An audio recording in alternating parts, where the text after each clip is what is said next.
আমরা লক্ষ্য করছি 5 তারিখের পরে অনেকেই হাসিনাকে ক্ষমা করতে দিতে চান।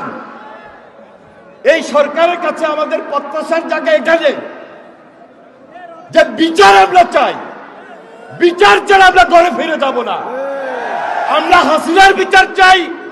হাসিনার সঙ্গে যারা এই গুমখুরের সঙ্গে জড়িত ছিল, অত্যাচার নির্যাতন লুটপাটে জড়িত ছিল, তাদের বিচার চাই। এখানে আমাদের প্রত্যাশার জায়গা। এই সরকার ক্ষমতায় আছে, তারা বিচারও করবেন। আর যে অসহায় পরিবার, গুমখুন পরিবারগুলোকে সাহায্য সহযোগিতা করবেন, সেটাও আমাদের দাবি। এখন পর্যন্ত আমাদের মামলাও প্রত্যাহার হয় নাই। এই জন্য আমরা বলছি অবিলম্বে আমাদের সকল মামলা প্রত্যাহার করতে হবে। হাসিনা এই যে তার সাঙ্গপাঙ্গ, আমরা দেখছি এদের বিচারের প্রক্রিয়াটা খুব স্লো চলতেছে, এত লো প্রোফাইলে চলতেছে। আমার ধারণা এই সরকার শেষ পর্যন্ত বিচারটা সমাপ্ত করবেন কিনা আমার একটু সন্দেহ হচ্ছে,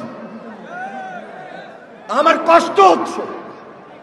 এই কষ্ট আমরা যারা আন্দোলনে সক্রিয় ছিলাম, আমরা যারা 15 বছরে ত্যাগ স্বীকার করেছি, যারা আমাদের পাশ থেকে শহীদ হয়েছেন, আমরা মেনে নিতে পারছি না, আমরা পারবো না।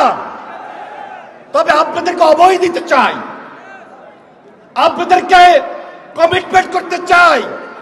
ইনশাল্লাহ এই সরকার খুব সহসায় নির্বাচন দিতে হবে। নির্বাচনের পর জনগণের সরকার প্রতিষ্ঠিত হবে। এই জনগণের সরকারে ইনশাল্লাহ এই বাংলাদেশে বাংলাদেশ জাতীয়তাবাদী দল নেতৃত্ব দিবে। হাসিনার বিচার হবেই হবে, হাসিনার বিচার আমরা করবই করব। এই প্রত্যাশা আপনাদের সামনে, এই অঙ্গীকার আপনাদের সামনে করতে চাই।